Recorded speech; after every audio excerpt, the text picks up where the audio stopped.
जय जोहार संगवारी हो। मैं हूं आपन के संग ललिता चक्रधारी और आपन देखा तो न्यूज प्लस 21। चले एक नजर डालथन बिहना के 10 बड़े खबर में।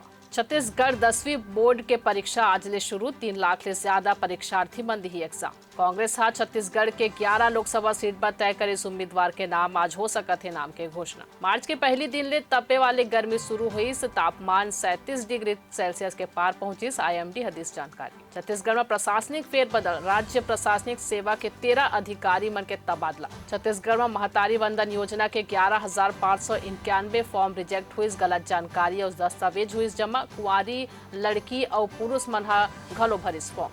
बेंगलुरु ब्लास्ट के आरोपी के चेहरा आज सामने। CCTV में तस्वीर क्लियर नहीं दिखी। AI के मदद ली। आज मध्य प्रदेश में एंट्री कर ही राहुल गांधी के भारत जोड़ो न्याय यात्रा।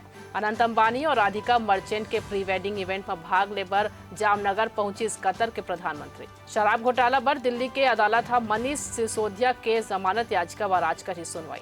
केरल के वायनाड के कॉलेज हॉस्टल में छात्र के मौत मामला में 4 जिला गिरफ्तार करेगी। ऐसा जानकारी ले लगातार अपडेट रहे। देखा रहो न्यूज प्लस 21 आप मन के हक के बाद।